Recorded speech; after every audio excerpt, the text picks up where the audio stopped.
Relatos de Belcebú a su nieto, George Ivanovich Gurdjieff.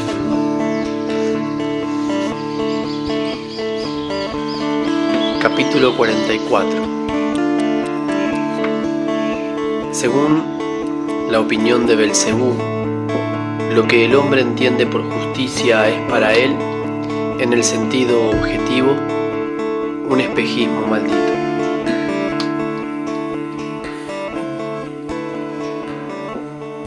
Sonriendo y siempre contemplando a su nieto Hussein con la misma mirada afectuosa, dijo Belcebú: Ahora, mi querido futuro sustituto, después de todo lo que te he relatado y todo lo que, de un modo general, has asimilado con respecto a los seres tricerebrados que habitan en el planeta Tierra, encuentro oportuno hablarte acerca de ese problema terrestre al que prometí referirme al final de todos mis relatos. Es decir, acerca de esa maléfica idea difundida entre todos ellos,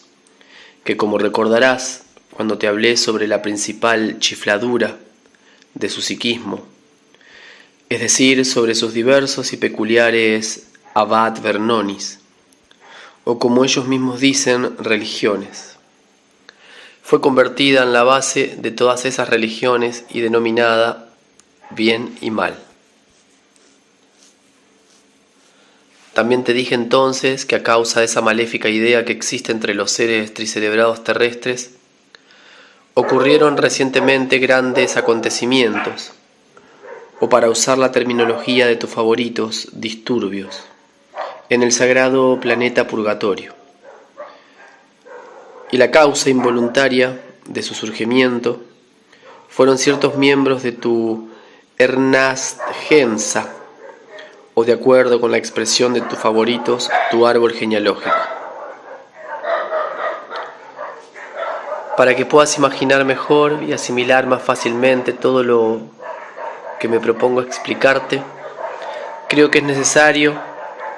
que en primer lugar te diga algo acerca de algunos de esos hechos remotos que a primera vista nada tienen que ver con esa idea.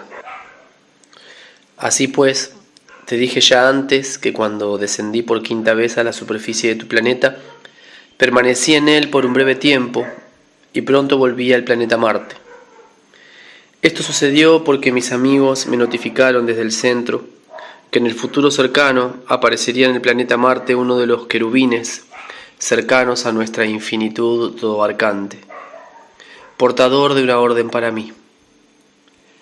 Después de mi llegada al planeta Marte, el querubín mencionado pronto hizo su aparición y me comunicó la orden, que consistía en que debido a mis trabajos conscientes para el logro de los resultados tendentes al bienestar cósmico común, es decir, debido a que yo había logrado en tu planeta la abolición de la práctica de ofrecer sacrificios entre los seres tricerebrados que han despertado tu interés, y también debido a la petición personal de su conformidad, el ángel Loisos, ante nuestro Padre Infinito. El castigo por mi falta personal quedaba reducido en el sentido de que desde ese momento ella no afectaría ya a mi posteridad. De modo que desde entonces mis hijos, es decir, tu padre y tu tío Toilán, pudieron volver al centro cada vez que lo quisieran y por propia voluntad, y efectuar allí las obligaciones apropiadas para con las innumerables materializaciones de nuestro Padre Universal. Después de este gran acontecimiento para nuestra familia, mis hijos no tardaron en abandonar el planeta Marte y regresaron al centro, donde al poco de su llegada, y puesto que eran ya grandes sabios en ciertas esferas del conocimiento objetivo y buenos materializadores de sus leyes en la aplicación práctica, pronto fueron designados para ocupar cargos responsables apropiados. Tu padre, como ya te he dicho, fue inmediatamente nombrado Sir Lickner en una de las partes de la superficie de nuestro querido Caratas, cargo en el que gradualmente llegó a merecer la responsabilidad de Sir Lickner, jefe de todos los seres tricerebrados que habitan nuestro planeta, y que aún conserva, y tu tío Toilam, como también te he dicho ya, fue designado ayudante del director de la estación heterográfica del sagrado planeta Purgatorio, que entonces como ahora posee una conexión heterográfica con casi todos los planetas de nuestro gran universo. Más tarde mereció también el cargo de director jefe de dicha estación, puesto que aún desempeña. También debo explicarte, querido nieto, por qué después de su llegada al centro, mis resultados, o de acuerdo con la expresión de tus favoritos, mis hijos, inmediatamente merecieron obtener esos puestos responsables. Para que todo esto pueda resultarte comprensible, debo decirte que entre los que se encontraban exiliados conmigo, al comienzo mismo de nuestro exilio, figuraba el Sir Ligner, jefe de nuestro planeta Caratas, el entonces joven pero instruido Polod Kistius, quien después del gracioso perdón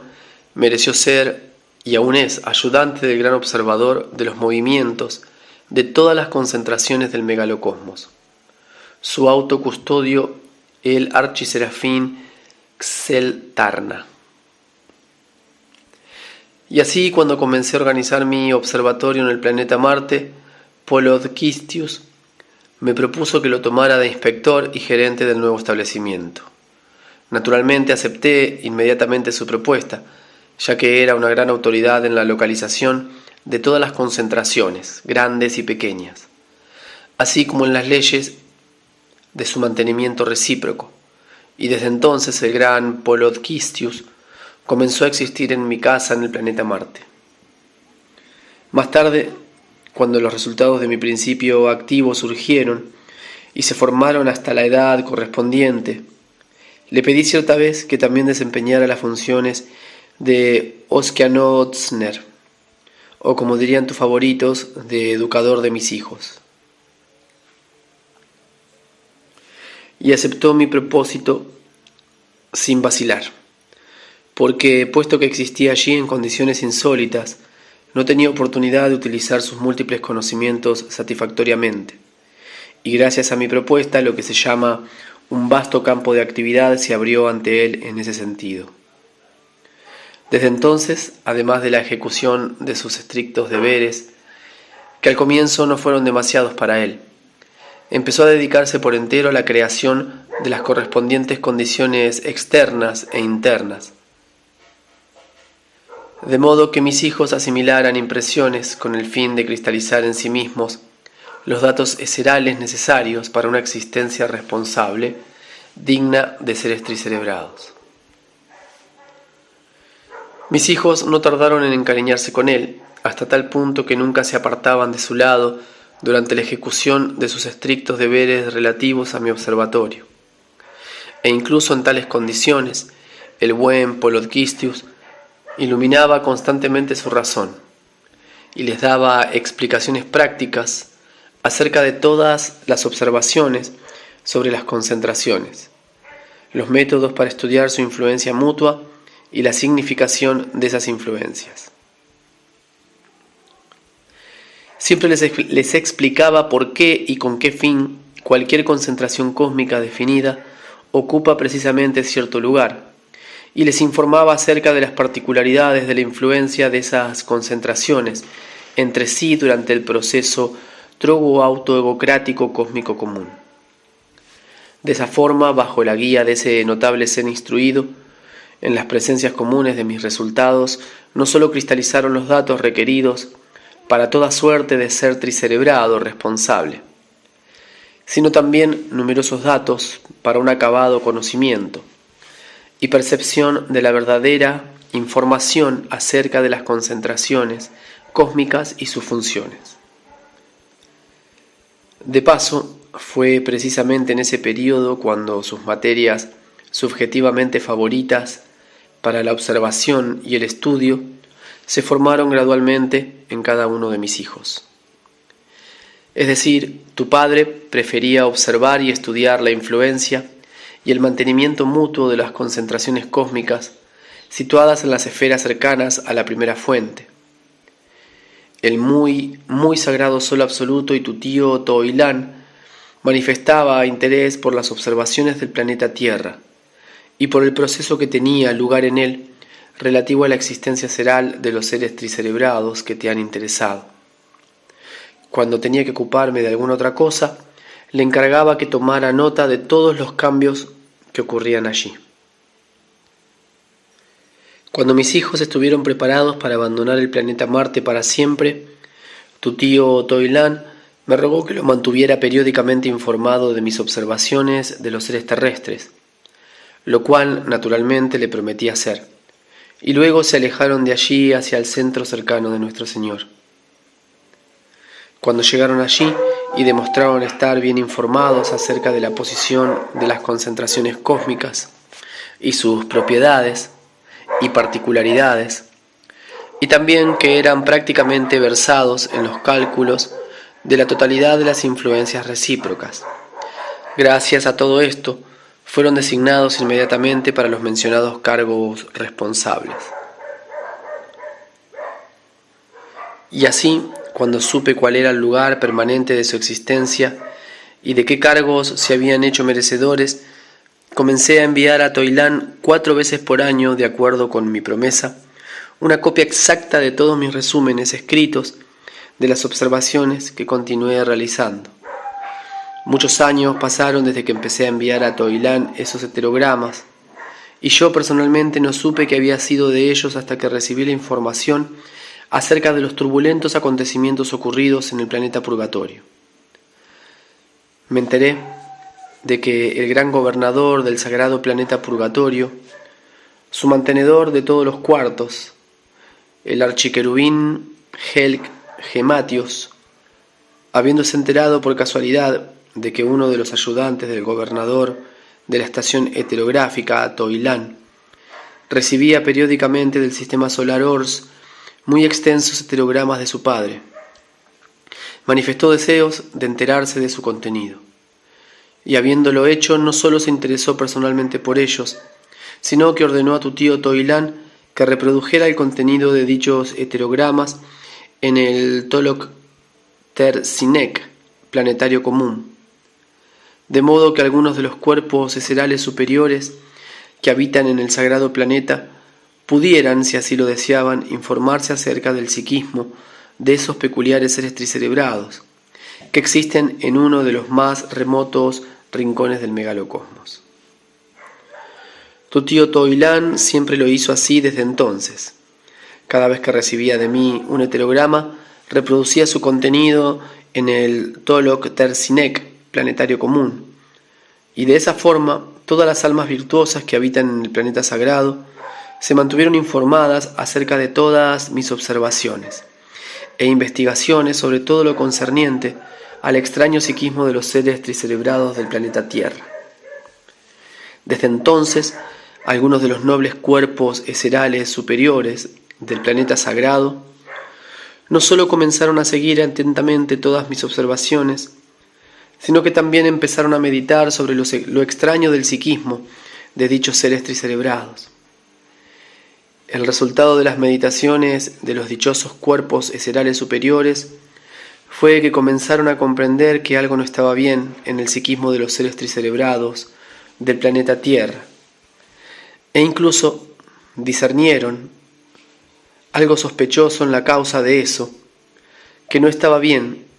y por último, muchos de ellos empezaron a indignarse seriamente ante lo que, al principio,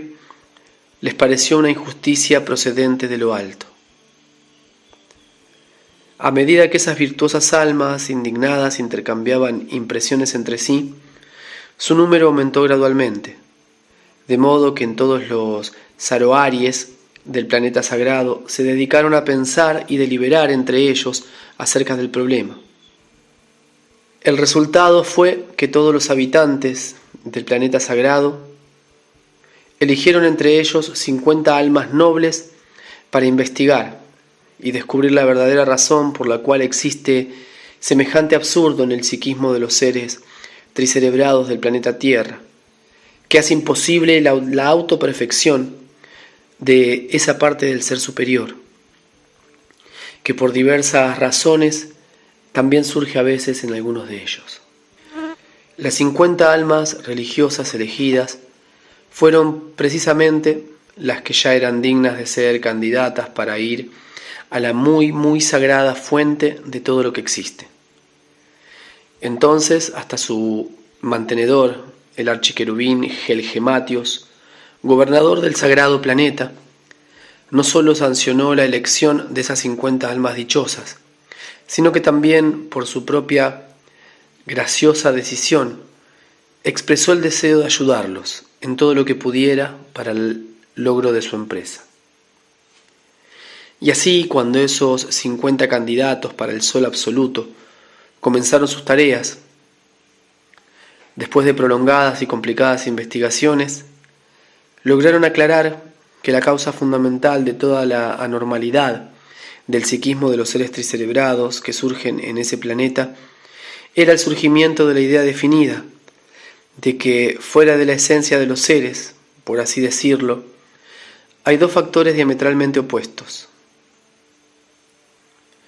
las fuentes del bien y las mentes del mal, que son precisamente los instigadores de todas sus manifestaciones buenas y malas. Establecieron entonces que esa maléfica idea universalmente difundida, para la cual se cristalizaban datos en cada uno de ellos durante su formación en la edad preparatoria, domina su psiquis común durante su existencia responsable y por un lado logra tranquilizar y justificar todas sus manifestaciones,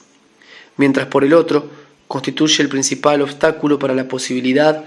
que surge en algunos de ellos de alcanzar la autoperfección de sus partes eserales superiores. Cuando los virtuosos habitantes del planeta sagrado aclararon esto, comenzaron a meditar y a deliberar entre sí sobre la forma de encontrar una solución al problema y sobre lo que podían hacer por su parte. Según me contaron, empezaron a realizar reuniones y conferencias en todos los Saroaries, intentando llegar a alguna decisión por medio del esfuerzo colectivo. Y después de prolongadas deliberaciones y complicadas votaciones realizadas por las almas nobles de cada uno de los Saroaries, llegaron por unanimidad a la siguiente resolución. En primer lugar, depositar una petición a los pies de nuestro Creador Hacedor para que Él, en su providencia, envíe a los seres tricerebrados del planeta Tierra un mensajero de lo alto, con los datos correspondientes a una razón tal que pueda encontrar en el acto una posibilidad de desarraigar esa maléfica idea. Y en segundo lugar, en vista del hecho de que la materialización en la superficie terrestre de dicha idea maléfica fue y es aún la causa fundamental de toda la terrible desgracia para las partes eserales superiores y sagradas que surgen allí, aventurarse con constricción a solicitar a nuestro Padre común que no permita que la parte eseral superior del ser tricerebrado terrestre, que fue la causa del surgimiento de la idea maléfica, sea admitida en el planeta sagrado. Aun si dicho cuerpo eseral superior está perfeccionado hasta el grado requerido de razón sagrada, y que la condene a existir eternamente en el planeta remordimiento de conciencia. Fue precisamente entonces, después de que los habitantes del planeta sagrado hubieron sancionado esa resolución, cuando estalló allí ese disturbio, que aún ahora ninguno de los individuos sagrados que conocieron esa épica historia puede evocar sin estremecerse. Ese disturbio se produjo del siguiente modo. Después de llegar a la resolución antes mencionada, se decidió por iniciativa de los 50 candidatos elegidos para el sol absoluto emprender la elucidación para averiguar cuál de los seres tricerebrados terrestres, quizá con su parte eseral superior ya formada en él, era la causa de la aparición de semejante maléfica idea en ese planeta. Y de acuerdo con esas investigaciones, resultó que el ser tricerebrado, que fuera el primero en iniciar la cristalización de esa maléfica idea, fue un cierto Makari Kronbergion, cuya parte cerebral superior, perfeccionada hasta el grado requerido de razón, no sólo había merecido ir al planeta sagrado, sino que era considerado uno de los primeros candidatos para ser conducido ante el muy, muy sagrado Sol Absoluto. Según me relataron más tarde, cuando se enteraron de lo que antecede, un gemido, por así decirlo, partió de todo el planeta sagrado, y ni una sola de las nobles almas que lo habitaban pudo pensar en ese terrible hecho sin remordimiento. Durante casi un cuarto de año, solo criticaron y censuraron ese disturbio sin precedentes, y en cada Saroari, comisiones y subcomisiones de todo tipo, se pusieron a trabajar para resolver esa extraordinaria situación. El resultado de todo ello fue la siguiente resolución,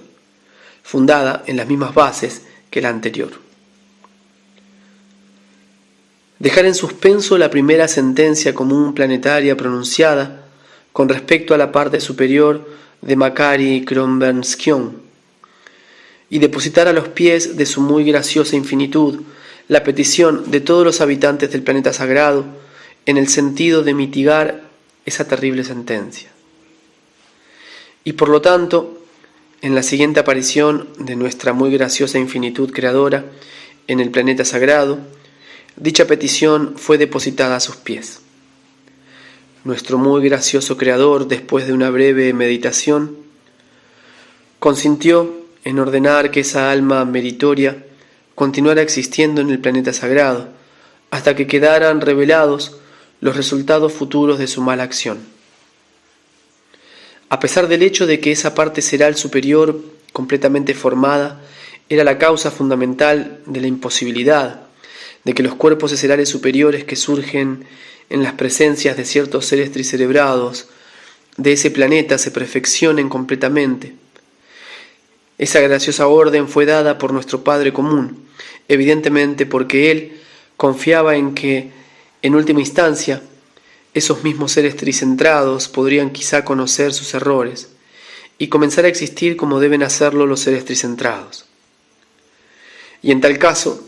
no habría ya condiciones adversas que no dependían de Él y que eran mucho más fuertes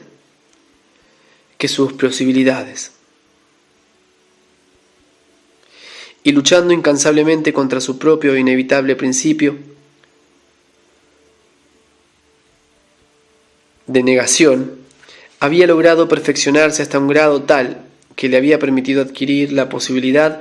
de alcanzar el umbral de la base de todo lo que existe en el universo. Debido a esa misma orden de nuestro muy gracioso creador, la parte superior del pobre Makari Kronbergskion existe aún ahora en el sagrado planeta y su futuro depende exclusivamente de los seres tricerebrados que han despertado tu interés. Después de una larga pausa, Belcebú continuó. La información concerniente a los acontecimientos producidos en el planeta sagrado llegó por primera vez a mí durante mi 6º descenso personal a la superficie de tu planeta. Y yo, naturalmente interesado por todo ello, empecé también a investigar detalladamente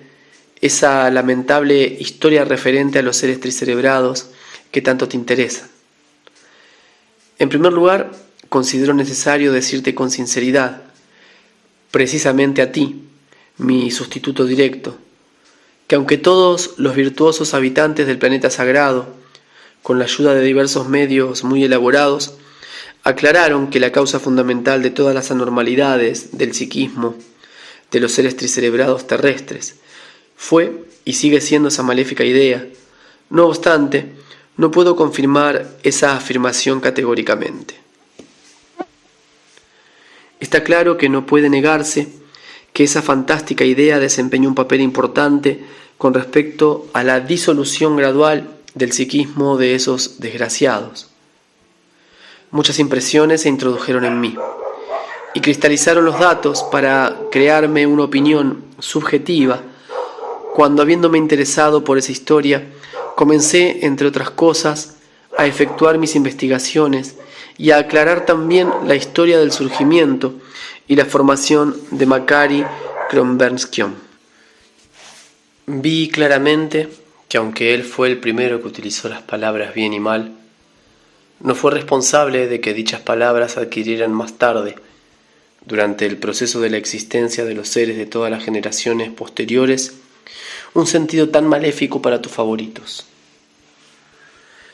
Si ahora te inicio en la información que recogí sobre la historia del surgimiento y del proceso de la existencia de Makary Kronbergskion, quizá cristalicen en ti los datos correspondientes para una representación aproximada de este hecho terrestre. Comenzaré diciendo que cuando decidí ocuparme de este problema, empecé desde ese momento, cada vez que me encontraba con algún individuo adecuado,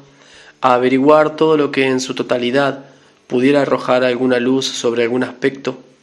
de la individualidad de Makary Kronbergskion. Probablemente te interesará saber que entre los primeros individuos que pudieron proporcionarme alguna información acerca de lo que te he dicho, me resultó muy útil un anciano ser de nuestra tribu. Su conversación me aclaró muchas cosas y me indicó varias fuentes fidedignas de las que más tarde extraje informes útiles y detallados. El anciano ser del que te hablo no era otro que el tío de ese joven miembro de nuestra tribu, por cuya causa tuve que descender por primera vez a tu planeta, y que posteriormente se convirtió en el jefe de todos los seres de nuestra tribu exiliados en el sistema Ors. El anciano ser de tu planeta existía precisamente en el continente Atlántida y justamente en el período en que Makary Kronbergskion existía también allí. Según la información que recogí, también de acuerdo con los otros métodos especiales de mi investigación, supe que el ser tricerebrado terrestre llamado Makary Kronbergskion surgió y comenzó a existir en el continente Atlántida desde el sagrado proceso del Moarno, que tuvo lugar entre dos seres terrestres de distinto sexo que habían alcanzado la edad responsable. Debido al hecho de que esa pareja poseía una herencia saludable en todo sentido, y a que, en general, las condiciones externas de la existencia seral ordinaria eran aún relativamente normales, y para esa pareja especialmente favorables, el resultado de ese proceso sagrado, es decir, de acuerdo con la expresión terrestre, su hijo, que más tarde fue llamado Makary Kronbergskion, recibió en su presencia, desde el comienzo de su surgimiento y durante su temprana existencia, casi los mismos datos para el ser de un futuro ser responsable que todo ser tricerebrado, que es chapmartiano, debe poseer cuando surge en cualquier otro planeta de nuestro gran megalocosmos. Y como surgió en sus productores, o como dicen así, padres, un deseo de preparar a su resultado para que se convirtiera en un ser responsable con una carrera científica, y como también encontraron buenos guías para él, cuando su resultado alcanzó la edad responsable, se convirtió en un muy buen científico, bueno naturalmente, para el planeta Tierra. A causa de sus méritos científicos, pronto llegó a ser miembro activo de la instruida sociedad de Akaldán. Durante el proceso de su existencia responsable en el campo científico, comprendió claramente el valor real de su propia significación y aceptó sinceramente su nulidad. Desde ese momento comenzó con hondo pesar a meditar seriamente sobre estas realizaciones, y el resultado de sus reflexiones fue que en cada una de las partes de su presencia total comenzó a surgir gradualmente una esperanza, que luego se convirtió en una convicción definitivamente fijada, de que los trabajos conscientes y los sufrimientos voluntarios podrían sacarlo de la nada y convertirlo en algo. Y entonces empezó a trabajar conscientemente con completa impiedad para con su parte negativa y a crear intencionalmente condiciones perturbadoras para ella. Además, comenzó a materializar sus trabajos conscientes y sus condiciones intencionalmente creadas, única y exclusivamente en las manifestaciones y percepciones de la esfera de los deberes que como ser responsable había tomado sobre sí, es decir, en lo que se refiere a las investigaciones científicas. Fue precisamente durante ese período de su existencia cuando comprendió ciertas verdades cósmicas. Y como consecuencia del hecho de que los datos para engendrar el impulso eseral llamado amor de la especie estaban aún cristalizados en él, como en la mayor parte de los seres tricerebrados de ese período, con el fin de que otros seres de su planeta, similares a él, llegaran también a conocer las verdades que él había aprendido. Creó un Volmarciano en mármol con el título de Influencias afirmativas y negativas sobre el hombre. En el continente Atlántida, un Volmarciano era lo que los seres contemporáneos han reemplazado con lo que ellos denominan libros. Más tarde, durante mi 6º descenso personal a la Tierra, pude estudiar personalmente una copia exacta del Volmarciano mencionado, hecho con colmillos del llamado Chirniano, y descifrarla detalladamente. Puesto que la información que obtuve con respecto a la forma en que la mencionada copia del Volmarciano de Makary Kronsbergson grabó con su propia mano y que acerté a descifrar durante mi última estancia en tu planeta, permaneció intacta y llegó hasta la época contemporánea, te resultará muy instructiva e interesante. Me referiré a ella brevemente. Cuando el original de ese Volmarciano fue creado y sinceramente admirado y aprobado por los otros miembros instruidos de la sociedad de Akaldán, fue colocado en el medio de lo que se llamaba la catedral central de los seres pertenecientes a dicha sociedad. Como consecuencia del hecho de que el contenido del Volmarciano mencionado comenzó a interesar a un número cada vez mayor de los seres de ese período, los dirigentes de esa sociedad decidieron hacer varias copias, con el fin de colocarlas de la misma forma en todas las sucursales de la Iglesia, en otras ciudades del mismo continente Atlántida, así como en otros continentes.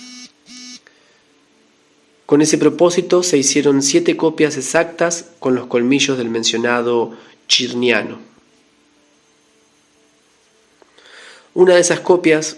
como mis llamadas investigaciones spipsi-chonalianas me demostraron, fue desuñada a la sucursal de la Iglesia situada en el pequeño continente que existía entonces con el nombre de Sindraga, que se encontraba no muy lejos del actual continente África. Durante la segunda perturbación transapalniana que aconteció en ese malhadado planeta, el pequeño continente Sindraga, al igual que el continente Atlántida, se introdujo junto con todo lo que había en su superficie dentro del planeta. Y en lo que se refiere al continente Grabonzi, o como se lo llama ahora, África, debes observar que, aunque ese continente no penetró entonces totalmente en el planeta, le ocurrió lo mismo que a otros continentes que aún existen, como por ejemplo el continente Asia. Es decir, ciertas partes se hundieron, y en su lugar, desde las profundidades del agua, surgieron otras que, después de unirse a las partes restantes, llegaron a adquirir la forma que presentan en la actualidad. Cuando, según parece, la copia mencionada fue enviada al continente Grabonzi para que desde allí se la hiciera llegar a su destino final, precisamente en esa época se produjo en ese malhadado planeta la segunda gran catástrofe. Y debido al hecho de que esa parte de la superficie del continente Grabonzi en la que se encontraba la copia permaneció intacta,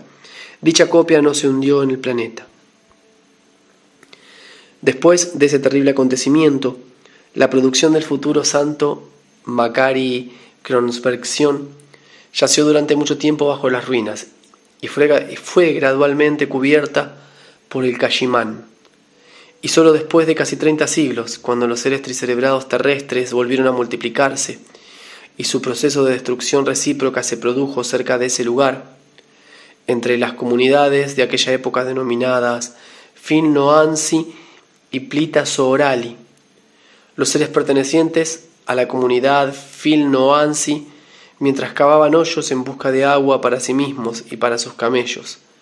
descubrieron dicha copia y la desenterraron. Y cuando al poco tiempo los seres pertenecientes a las dos comunidades mencionadas acordaron, según es habitual allí, lo que ellos llaman una paz amistosa y comenzaron a dividir todo lo que había adquirido durante ese proceso,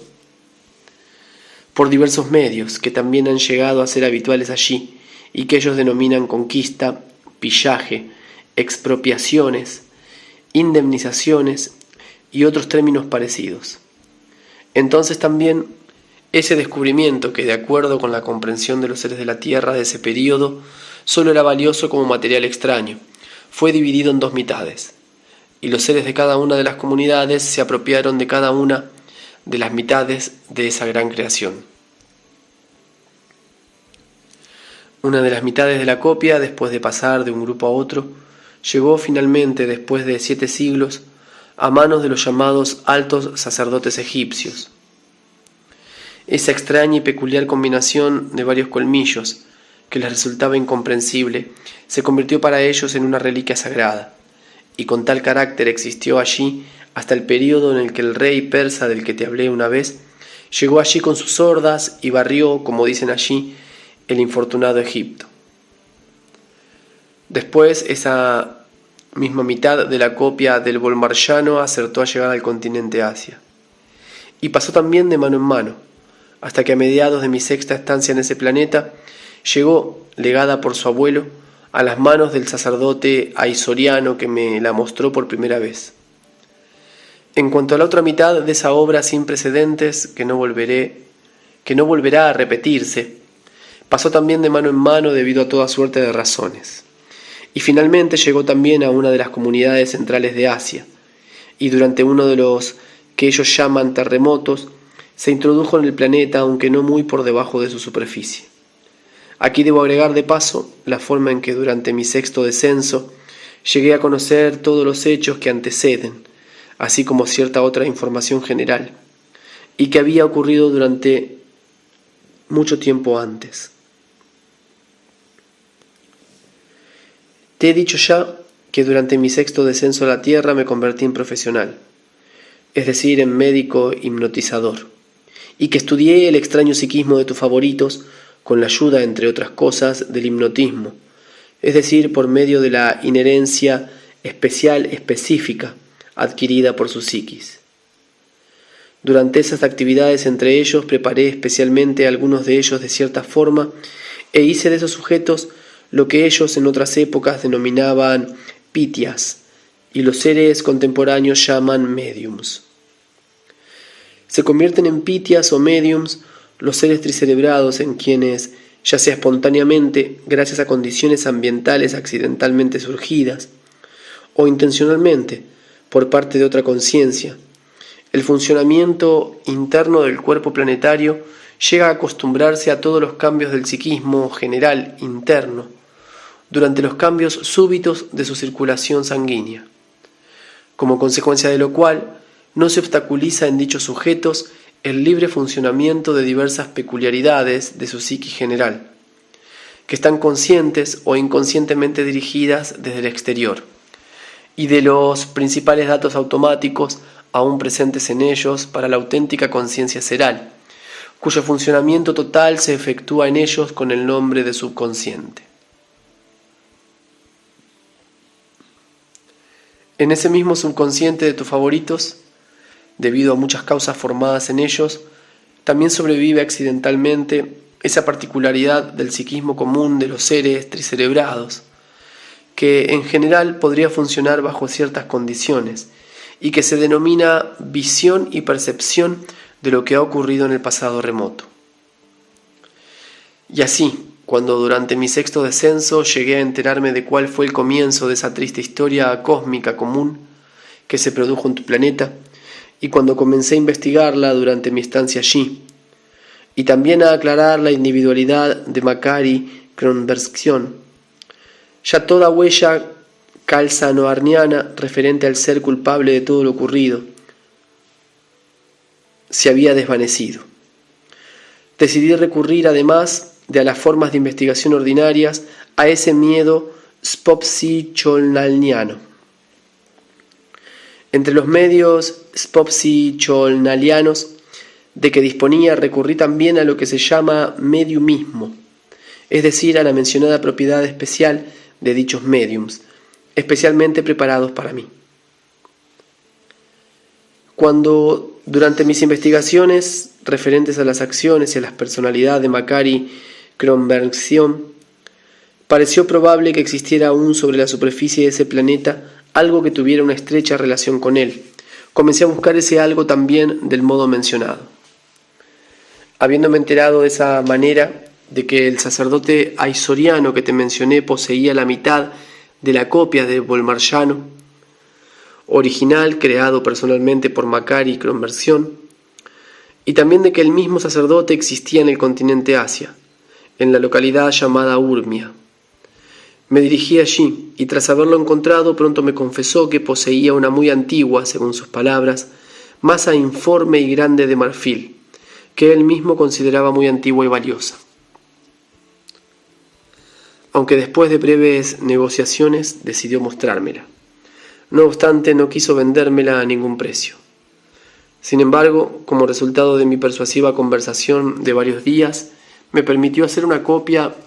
en alabastro y llevármela conmigo. En cuanto a la otra mitad, aunque debido a los mismos métodos de investigación pronto descubrí dónde se hallaba, costaba demasiado trabajo y molestias obtenerla para descifrar inmediatamente su contenido. Aunque dije que dicha mitad no había penetrado aún muy profundamente en el planeta, no obstante, se había hundido bastante como para que fuera posible obtenerla por los métodos ordinarios. Pero mi principal dificultad radicaba en que el lugar donde se encontraba estaba cerca de un centro poblado por tus favoritos, y tenía que preparar todo por anticipado, y tomar todas las medidas del caso para que ninguno de ellos se enterara o llegara a sospechar algo de lo que estaba haciendo. Entre las medidas que tomé, por ejemplo, figuraba la compra de terrenos en los alrededores del lugar citado a diversos propietarios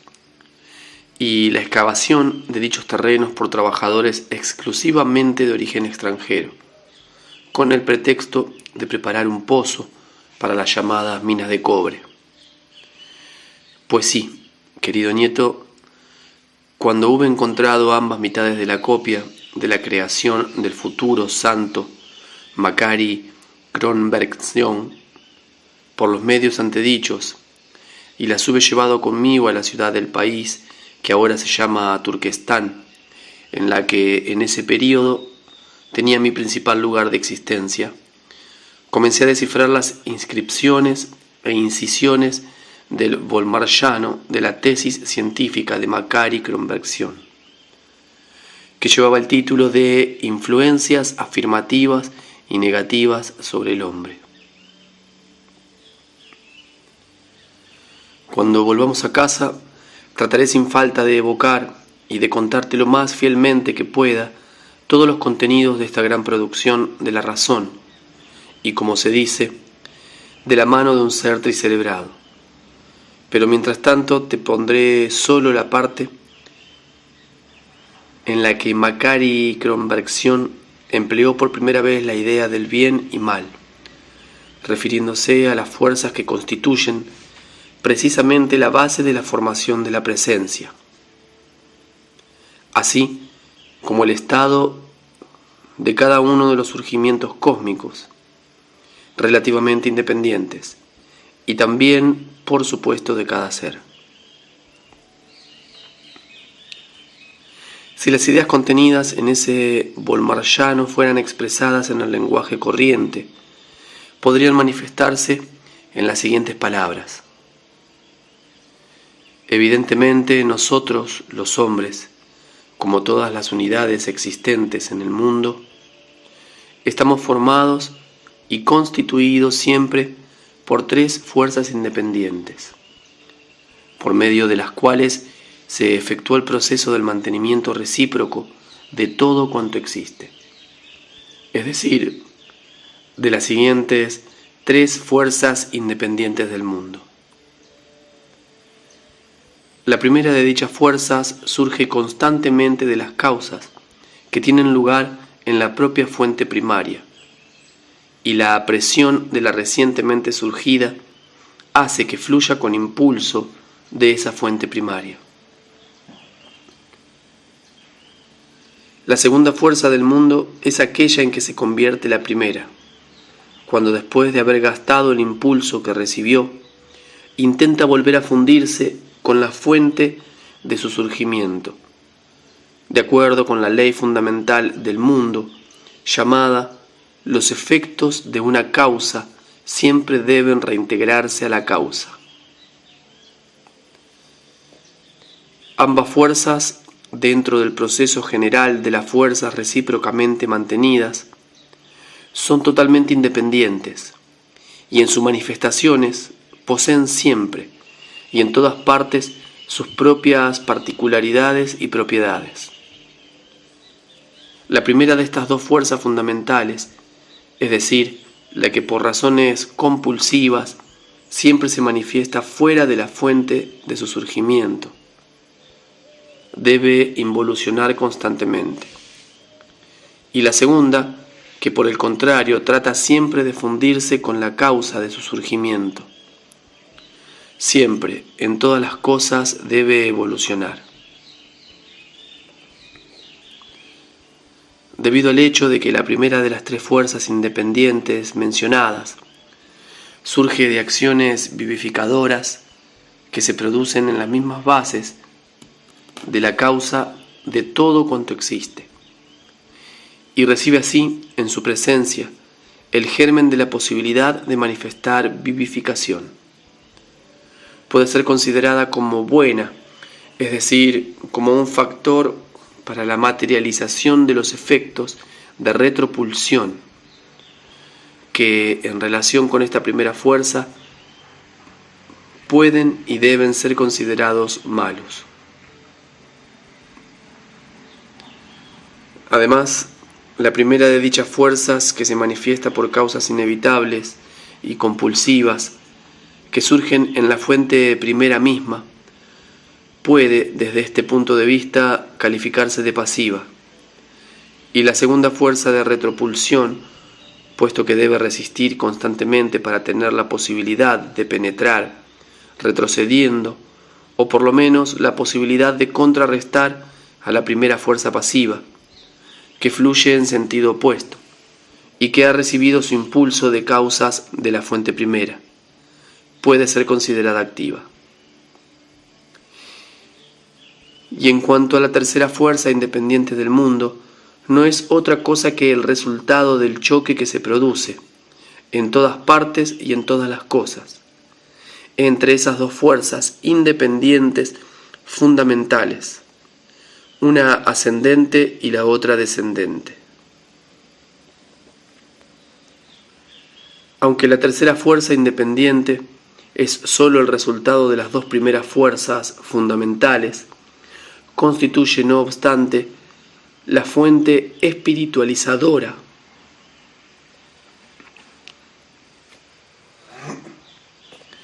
y reconciliadora de toda formación del mundo.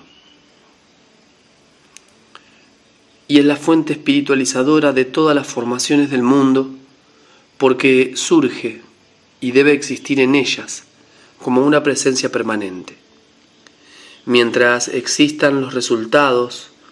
que surgen de diversas y mutuas resistencias insólitas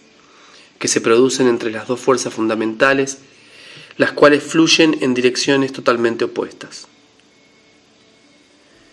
Y así fue en este sentido y con este significado con el que las palabras bien y mal fueron utilizadas por primera vez por el infortunado Macari Conversión. Gracias al Bormarciano mencionado y de acuerdo con otros datos que elucidé allí, cristalizó en mí, tanto en lo que se refiere al propio Macari Conversión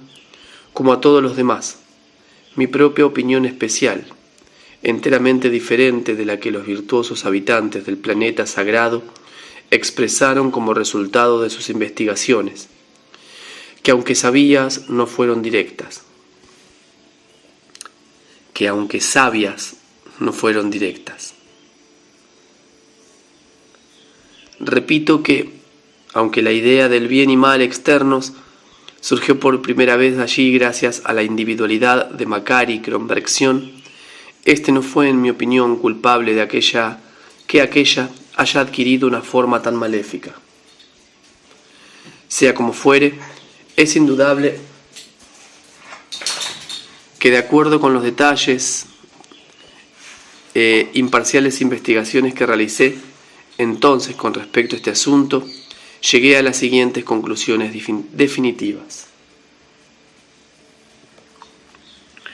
Cuando esa maléfica idea adquirió gradualmente una forma definida y comenzó a ser, para el psiquismo de tus favoritos, lo que se denomina un factor materializante para la cristalización en sus presencias comunes, de datos para la fantástica idea de que existen,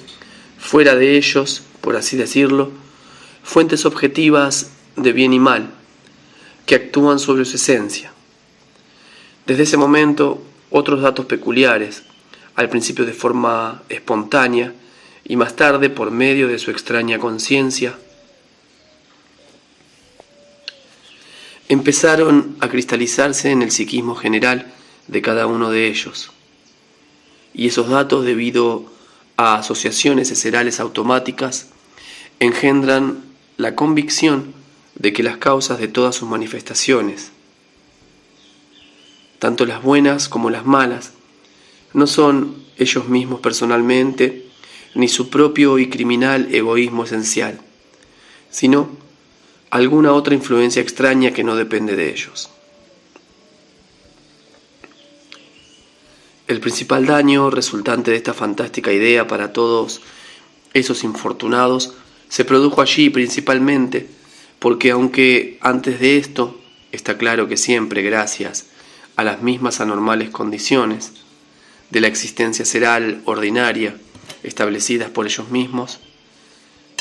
dejaron de cristalizarse en ellos los datos para engendrar lo que se denomina diversos aspectos eserales de una visión del mundo. Y en lugar de eso,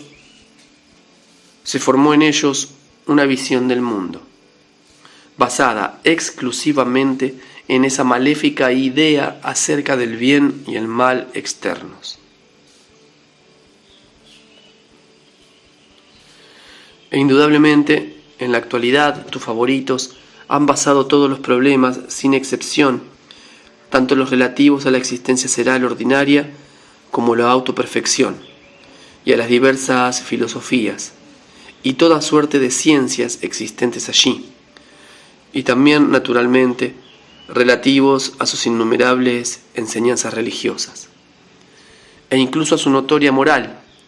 política, leyes, moralidad, y así sucesivamente, exclusivamente sobre esa idea fantástica, y en el sentido objetivo, sumamente maléfica para ellos. Si ahora, además de todo lo que te he dicho con respecto a esa perniciosa idea, te hablo solamente acerca de la forma en que los seres de nuestra tribu, que estaban exiliados en ese peculiar planeta, se convirtieron en participantes involuntarios en el surgimiento de cierta historia cómica. Estoy seguro de que lograrás una concepción casi real de la fantástica idea de tus favoritos acerca del bien y el mal. Los seres de nuestra tribu constituyeron la causa involuntaria de la fijación completa de esta cómica historia en el proceso de existencia ordinaria de esos extraños seres tricerebrados de la siguiente forma. Te dije ya en una ocasión que muchos seres de nuestra tribu vivieron allí al comienzo y se mezclaron con los antepasados de tus favoritos e incluso llegaron a mantener relaciones amistosas con algunos de ellos. Es necesario destacar que cuando nuestra tribu existió entre los terrestres, no había absolutamente nada que tuviera que ver con esta historia tragicómica que voy a relatarte. Ahora, a menos que excluyamos al hecho de que, antes de que nuestra tribu abandonara ese planeta para siempre, surgió y comenzó a existir entre ciertos seres terrestres, pero solo entre los que eran particularmente ingenuos, la idea de que los seres de nuestra tribu eran, por así decirlo, inmortales. Y esa idea surgió entonces evidentemente porque los seres de nuestra tribu tenían una duración de existencia inconmensurablemente más larga que la de ellos, y de ahí que los casos del sagrado rascuarno entre los miembros de nuestra tribu fueron escasos, y quizás ocurrió que en aquellos períodos ese sagrado proceso no le sucedió a ninguno de los seres de nuestra tribu. Te repito que aparte de lo antedicho, no hubo ninguna otra cosa en el período en el que nuestra tribu existió entre tus favoritos. Solo más tarde, cuando por ciertas consideraciones, desde lo alto se expresó el deseo de que en ese planeta existieran tan pocos seres de nuestra tribu como fuera posible, y cuando por consiguiente la mayoría de nosotros emigramos a otros planetas de ese mismo sistema, como consecuencia de lo cual casi no quedaron en la Tierra miembros de nuestra tribu. Precisamente desde entonces comenzó la cómica historia que te mencioné, en la cual, aún hasta ahora, los nombres verdaderos de algunos seres de nuestra tribu están involuntariamente envueltos. Los acontecimientos que dieron lugar a esa peculiar coincidencia, es decir, que esos extraños seres tricerebrados relacionaron los nombres de muchos seres de nuestra tribu con su fantástica idea, se produjeron debido a lo siguiente. Poco después de que nuestros seres abandonaran ese planeta, cierto Armanatora, que había pertenecido a la época de florecimiento de la civilización ticliamilliana y que era sacerdote de profesión, pero del tipo que los otros seres consideran como sacerdotes instruidos, construyó por primera vez toda una enseñanza religiosa basada en esa maléfica idea. Fue precisamente en esa misma enseñanza religiosa donde él, entre otras cosas, explicó por primera vez que ciertos espíritus invisibles que existían entre ellos difundían el bien y el mal externos y obligaban a los hombres a asimilar y manifestar ese bien y ese mal, y que dichos espíritus eran llamados ángeles cuando difundían el bien y demonios cuando difundían el mal. Los ángeles portadores y difusores del bien, es decir, de lo más elevado y divino, siendo también ellos mismos elevados y divinos, no podían ser vistos o percibidos por los hombres. Pero con respecto a los demonios, estos, que tenían el más bajo de los orígenes, es decir, que procedían de abajo, podían ser vistos por los hombres. Y si algunas veces los hombres no veían a los demonios, ello se debía únicamente a su sugestión, y de ahí que la visibilidad de los demonios para la percepción de la visión humana aumenta en proporción al grado de virtud de la gente. Cuando esta nueva enseñanza religiosa se extendió por todas partes, algunos de tus favoritos, de acuerdo con los relatos de tus antepasados, recibieron información acerca de la existencia entre ellos, en épocas pasadas, de seres que, por así decirlo, eran inmortales y que desaparecieron súbitamente. Y fueron precisamente esos seres quienes decidieron difundir la suposición de que, evidentemente, eran precisamente los mismos demonios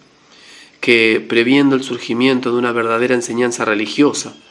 y temiendo que la gente los descubriera, se hicieron invisibles, pero en realidad continuaron existiendo entre ellos. Fue entonces cuando los nombres verdaderos de muchos seres de nuestra tribu, que también acertaron a llegar de la forma mencionada a los seres del período en el que apareció la enseñanza religiosa mencionada, adquirieron un mayor significado especial y pasando de generación en generación llegaron a tus favoritos contemporáneos. Hasta el día de hoy siguen atribuyendo a esos nombres toda suerte de fantásticos papeles, los cuales, de acuerdo con su imaginación, deben estar presentes en los cuerpos de los seres demonios que han sido, por así decirlo, especialmente organizados por nuestro Creador mismo y enviados a su planeta para burlarse de ellos. En resumen, para la imaginación de esos monstruos tricelebrados de nuestro megalocosmos, un demonio es un alguien invisible que existe entre ellos, y que obedeciendo una orden de nuestro Creador que todo lo mantiene, habita en tu planeta para cumplir ciertas finalidades de su omnimantenedor. Esos demonios, por así decirlo, sugestionan a los hombres por medio de toda verdad y falsedad, y los obligan a manifestar a cada paso esas innumerables villanías que se han convertido ya en una propiedad de su esencia.